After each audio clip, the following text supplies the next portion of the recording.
All right, let's talk about the San Antonio Spurs. Tonight's game in Salt Lake City, well, it's more than just another game on the schedule.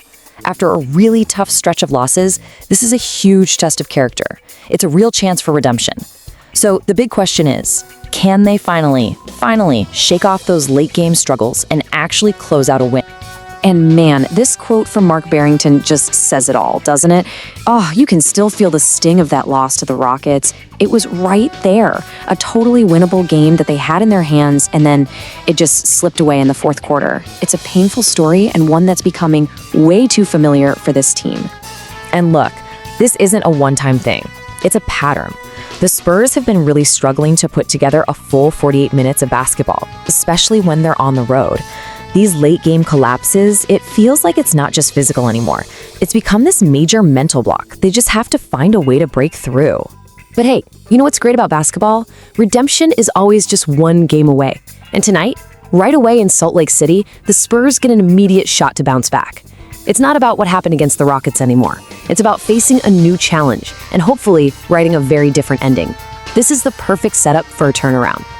And this right here, it's like Jekyll and Hyde with the Spurs. On one hand, you've got that gut-wrenching collapse, but on the other hand, just a couple of nights ago, they had this commanding victory against the exact same Utah Jazz team they're playing tonight. That proves they can beat this opponent, because they literally just did it. So that recent win against the Jazz, it was by 13 points. And honestly, that doesn't even tell the full story. The game wasn't nearly as close as that 123-110 final score might make you think. The Spurs were in control pretty much the whole way. They handled them. And here's another huge factor working in their favor. The Jazz are still shorthanded. Their star player, Lauri Markkanen, is still out of the lineup. So this is a team the Spurs can and really should beat.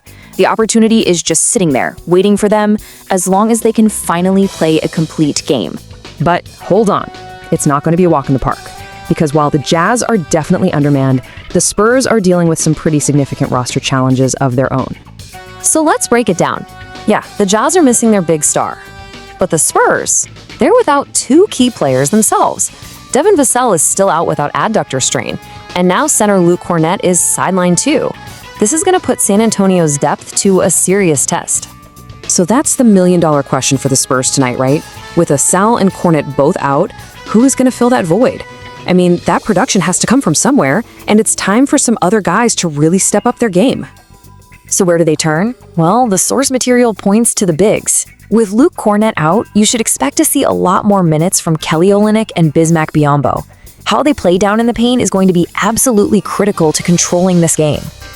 Okay, so we've laid out the problems, we know who's out, now let's talk solutions. What is the actual formula for the Spurs to walk out of Salt Lake City with a win tonight?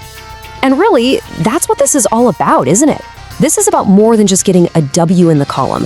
What's it going to take for this team to finally smash through that mental block, play with confidence for a full game, and conquer these fourth quarter demons once and for all?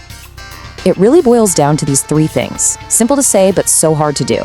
Number one, play a complete 48-minute game. No let-ups. Number two, and this is the big one, avoid another fourth quarter meltdown. And number three, with key guys out, somebody needs to have a breakout performance and carry the offense. And who might that person be? Well, there's a pretty bold prediction floating out there that tonight is the night for Carter Bryant. Just imagine him exploding for his first 20-point game as a Spur, leading the team to a big, decisive victory. Now, that would be a statement. Okay, so to really understand the pressure of tonight's game, let's zoom out for a second.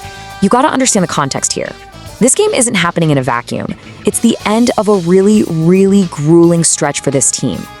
I mean, look at this schedule. It's been relentless. That tough loss to the Rockets was just last night. And now here they are, right back at it tonight against the Jazz. The good news? After this game, they finally get a much-needed two-day break. A real chance to just breathe and reset before their next game. Yeah, the bottom line is that January has been an absolute grind. You can see the wear and tear on the squad. The light at the end of the tunnel, though, is that the All-Star break is on the horizon. The source calls it a welcome respite, and I'm sure that's an understatement. But first, they have to get through tonight. So, we end right back where we started.